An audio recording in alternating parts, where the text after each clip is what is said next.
This is Paul Catalina's Top 5 at 5:55, presented by Champion Salon and Barber. To book your appointment, go to championsalonandbarber.com. Top 5 coaches will be back in 2021, despite the hot seats. By the way, speaking of champions, Kevin Gritton, owner of Champions, stopped by the studio today.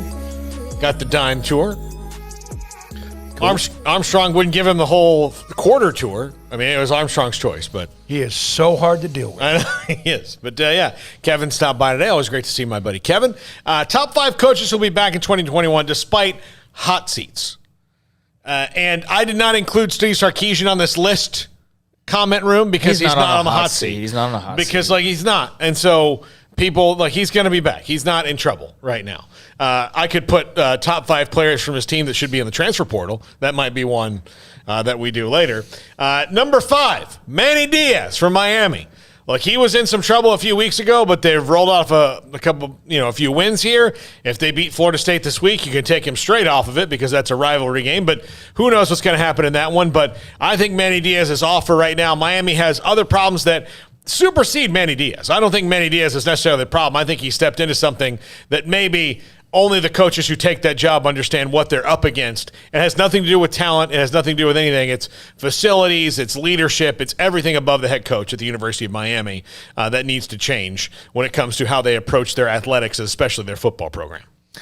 Well, for losing to Eric King early in the season, they've been able to right the ship a little bit. They've actually won 3 games in a row now at this point, and I'd say they'd get bowl eligible against Florida State this weekend. So, yeah, I mean, it's kind of hard to fire a guy who's probably going to end up winning 7 or 8 games because I'd expect him to beat Duke and, Virginia Tech. We'll see sandwiched in between those. But I do expect him to beat FSU. So, yeah, that'd be win number 6. Could get 7, could get 8, could get 9 with a bowl game. So, yeah, I think he's seen that cool off a little bit, unless, Mario Cristobal was to dial alums and go, I will be there, just let me know when. Yeah. Then you'd make a move. But without that occurring, I mean, yeah, I think you got to stick it out. Yeah, he can get a better job than that. And I think part of the reason that he was on the hot seat is people thought they could get Cristobal, but that's, I don't think, realistic given USC and LSU being in the water.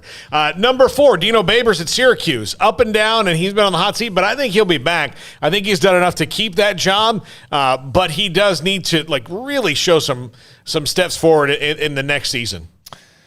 I wish I could tell you really anything about Syracuse football, but not on my radar very much. Babers has been there a long time now. So, yeah, I can imagine some of it's just like, all right, or is it just time for something different as opposed to maybe what he's doing? But, yeah, I mean, they're also 1 game away from bowl eligibility. Not sure that'll happen this weekend on the road at Louisville, and then they got 2 top 25 games. So that's how he closes out his 3-game stretch. It has to win one of those 3, which will be interesting. I guess the best bet would be this weekend at Louisville, and then you've got NC State on the road, who's number 19 right now, and Pitt, who's number 25. So. Yeah, it should just. I mean, that one seems like it's an every year thing with Babers and Syracuse, at least for the last 3 years. Yeah. I just kind of forgot him on the radar. That's what I'm telling you. What? Yeah. They're just kind of there. Yeah.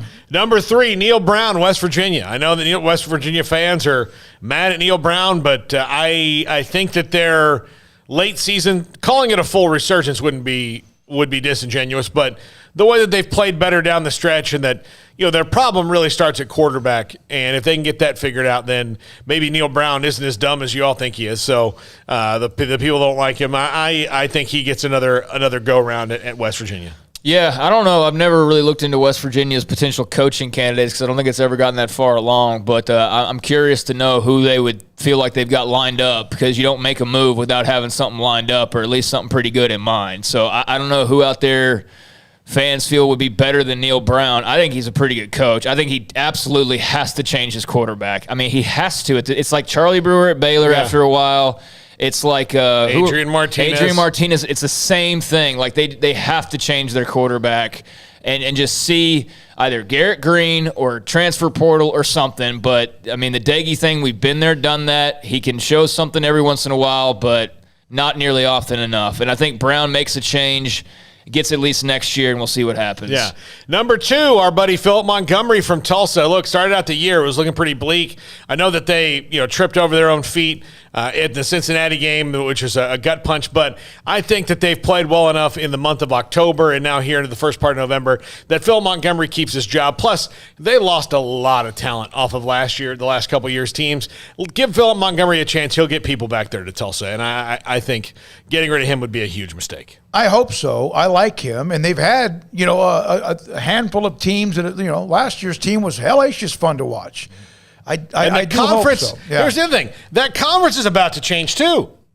Yeah. No, you're right. That conference is about to change. So, look, what you might be struggling with right now, he might start winning that conference regularly. They might be one of the best teams in it. So the conference is about to change wholeheartedly. And number 1. Well, I want to say one thing on Montgomery. I think it'll depend. I don't think, whatever happens this year will probably get him canned, but I mean, what is Tulsa's expectation? I mean, obviously they're not going to go compete for national championships. Like, we know that. But is it, hey, just make a bowl game every 3 years? I mean, is that good enough to keep a job? Because if so, he can do that. He'll absolutely be able to do that. But if it's like every year we want like a bowl game's a sure thing or whatever, then that's going to be a little bit more problematic. I mean, you talk about up and down, 6 wins, 10 wins, 2 wins, 3 wins, 4 wins, 6 wins, 3 wins this year. So been quite the roller coaster, but like MANNY and hope he keeps that for a while. Yeah, and number 1, and confirmed kind of by Edgar Thompson, although this could change if he loses in the next 3 weeks. Dan Mullen at Florida.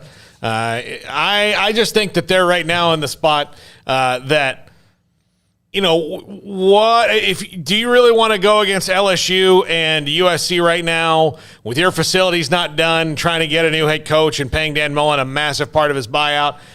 I think it might be worth it just to let him stick it out another year and see what happens. I don't know if it's going to get better. I don't, right now it doesn't look like it is, but who are you going to get? And Florida's a big dog. I mean, they can go get most anybody they want, but right now that job is not what it used to be. Currently, it could be, and it probably will be. I know they're building a lot of things, but they probably need to be a little more careful with that situation. Yeah, this might be a Scott Frost issue. I don't know whether or not what Nebraska did with Frost was lack of options on either side, but maybe sometimes something starts a trend. Remember when the kid from Kane High School in Houston said he wasn't going to play his senior year? We said, that's one of the absolute exceptions. And like a week or 2 or 5 later, the Quinn Ewers story popped as well. I'm hoping that it slows down. Do you realize the story that was earlier this week? $533 million in dead money with coaches. Yep. Changes since 2010, and I just don't see how that can continue. Maybe sometimes it's good not to do something. Well, and one of the schools who's paying out the most dead money is that one right there, Florida. Yeah, so, no question. Again, got to stop doing it. And maybe if you don't pay out so much dead money, you can keep your facilities up to what your university is. And the other thing is that what's weird about the University of Florida, if you ever go there, their facilities anywhere, second to none in anything except athletics. From Eric Thunder Wolfu, no way he won't stick around. And thank you for that. And the chat room has been loaded up today. Thank you to John Kelly, great show. Thank you to Flyover State Fan, all of them, for all of you for being a part of it. Armstrong Sims, Jack McKenzie, Jack's over at the Baylor Football Media Session. That ought to be interesting today. Paul Catalina